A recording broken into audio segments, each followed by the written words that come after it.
Way back in lectures 21 through 23, we developed the theory of weak convergence. We skipped a few results back then that we haven't needed until now. So in this short lecture, we will address Slutsky's theorem and some related results.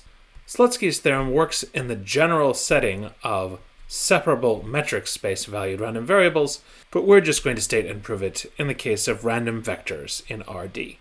The result is as follows. Suppose that we have two sequences, xn and yn, of random vectors in potentially different Euclidean spaces, but both defined on the same probability space.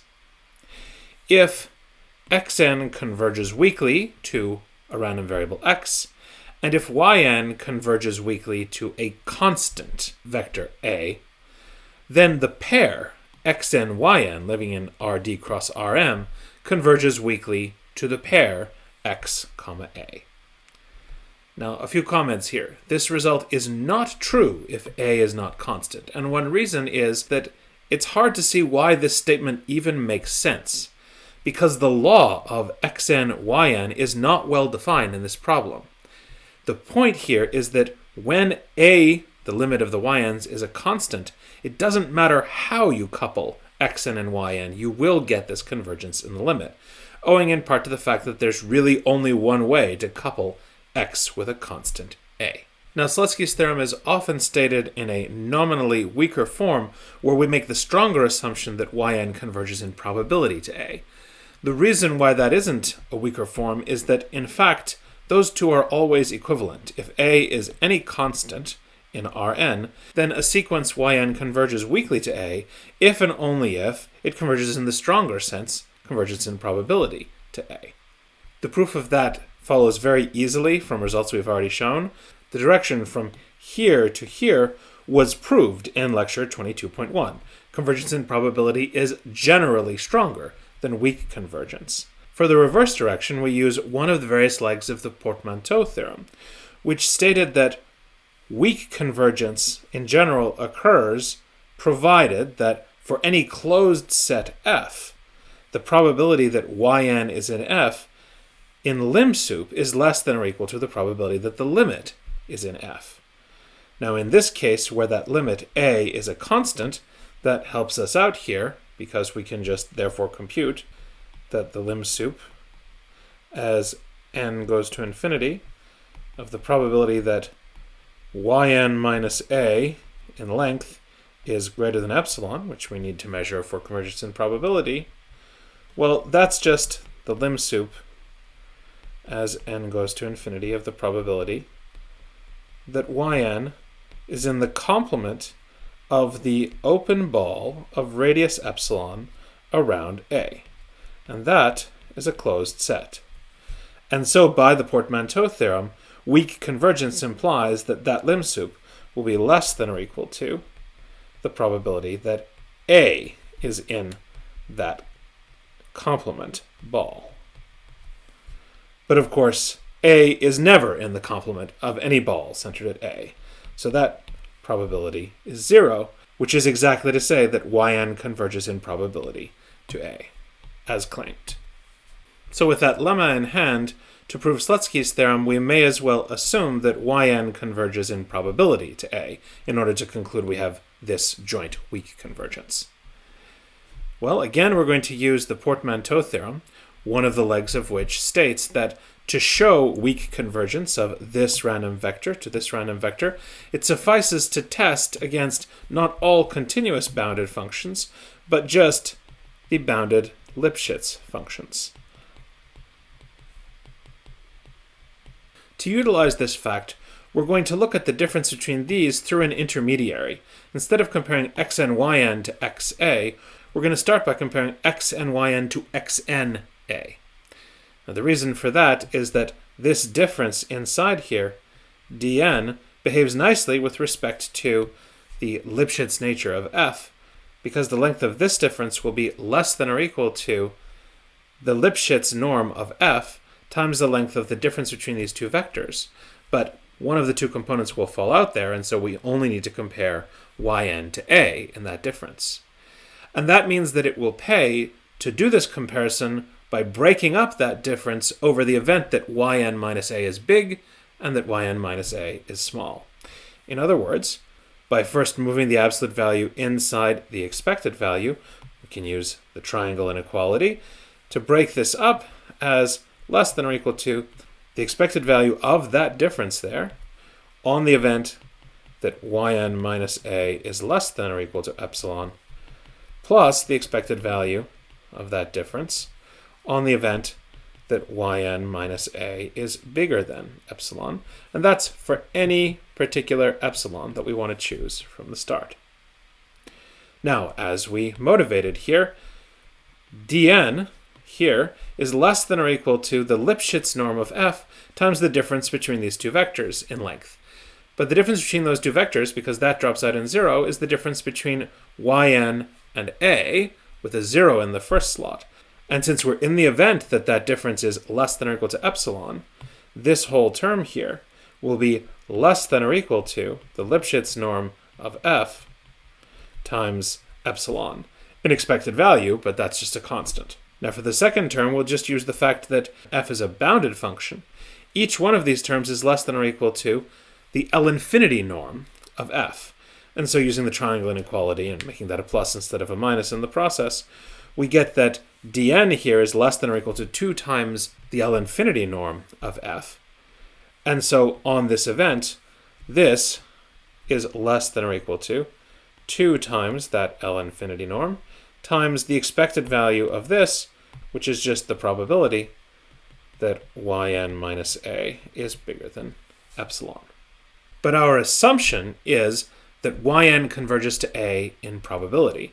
And so that means that as n goes to infinity, this term tends to 0 for any fixed epsilon. And therefore, the lim sup of this whole quantity is going to be less than or equal to just that.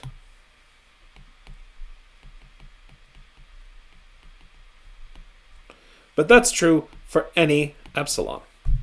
And so therefore, actually, that thing is 0. Okay, so comparing xn yn to xna with any Lipschitz test function gives convergence of this to 0.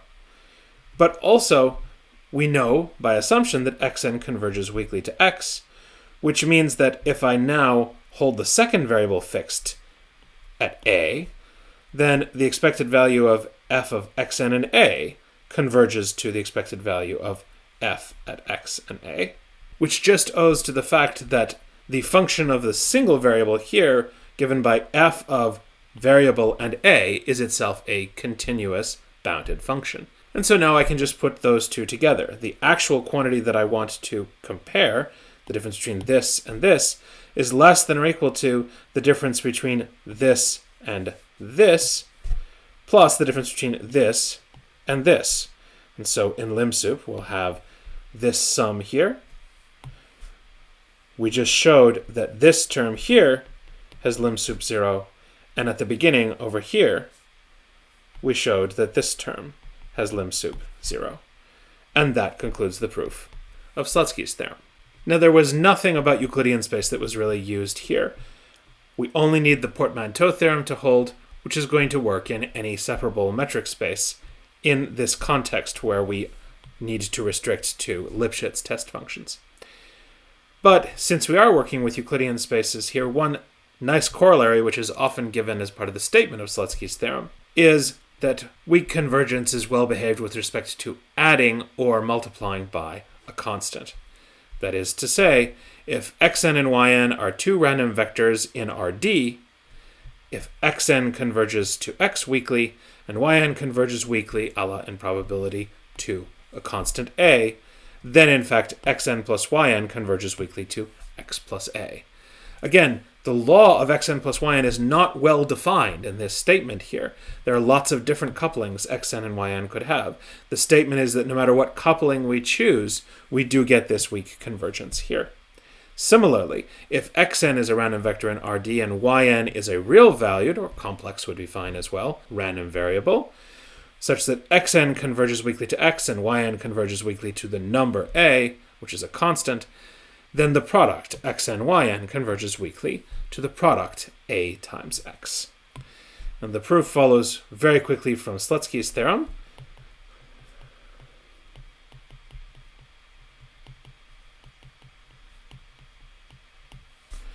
By Slutsky's theorem, in either one of these two cases, we get that the larger vector xn yn converges weakly to the vector xa. So in part A of this problem, if I take the function f of two variables, rd times rd, spitting out a vector in, well, rd will be fine, but rm in general will work here.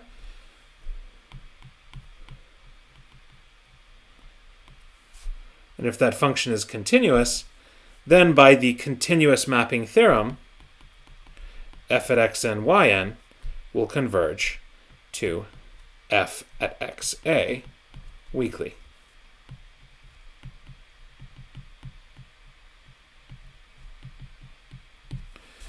In particular, I can apply this with f at xy being the function x plus y, and that exactly gives this statement here. For part B, we do the same thing, but with a function from rd cross r into r, or rm in general would be fine, if such a function is continuous. Then by the continuous mapping theorem, we get that g of xn yn converges weakly to g at xa by the continuous mapping theorem. And so we'll apply that in part B with g of xy equal to x times y to achieve this statement here.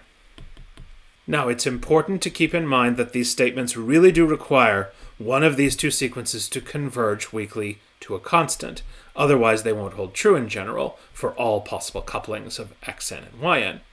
But there is one coupling for which the statement will always work, even if the limit of both xn and yn are random, not constant. And that is if xn and yn are assumed to be independent.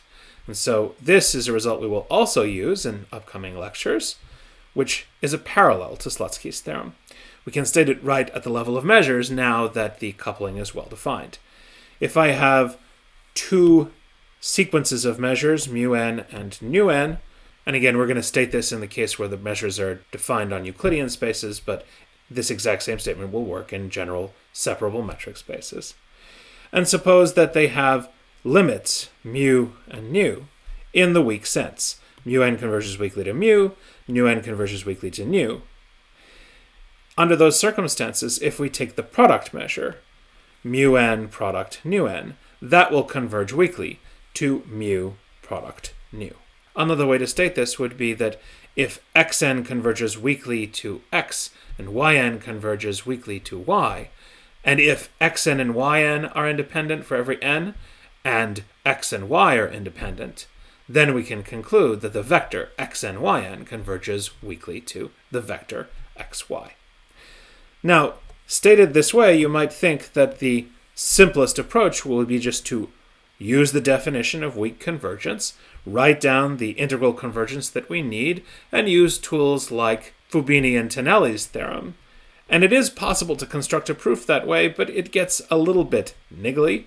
And actually, there's a simpler approach using another tool that we developed way back in lectures 21 through 23, Skorohod's theorem, which would generalize to the separable metric space setting much more easily than that other approach. Skorohod's theorem told us that if we have weak convergence, we can always construct a model where we have almost sure convergence of the random variables.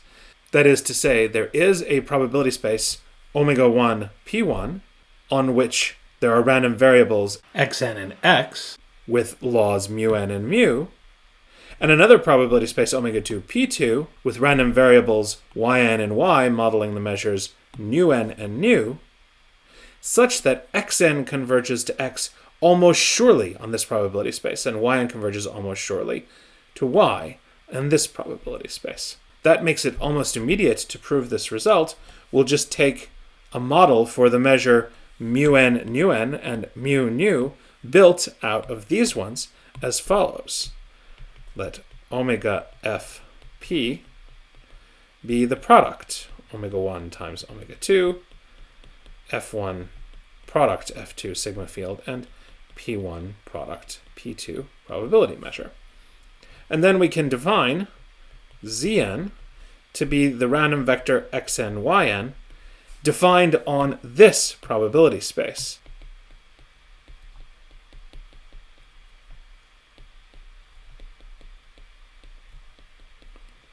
That is, the outcomes for this random vector are pairs, omega 1, omega 2. That makes these two automatically independent, which means that from our construction over here, that the law of Zn will be the product mu n times nu n, and the law of Z, which will also construct the same way, will be mu product nu. Now, since the components of Z each converge almost surely, it then follows that Zn converges almost surely to Z with respect to the measure P, the product measure. And therefore, if I take any continuous bounded test function on the product state space, then f of Zn will converge to f of Z almost surely as well. In fact, continuity is not even required there, just measurability. But since f is a bounded function, it makes sense to take the expected value of f of Zn. And since that is bounded uniformly by the L-infinity norm of f by the dominated convergence theorem, this almost sure convergence here will guarantee that that expected value converges to the expected value of f of Z. But by the change of variables theorem, the expected value on the left is the integral of f against the measure mu n tensor nu n, and the expected value on the right is the integral of f integrated against the measure mu product nu. And that statement, holding for all continuous bounded test functions, is exactly this statement here, concluding the proof.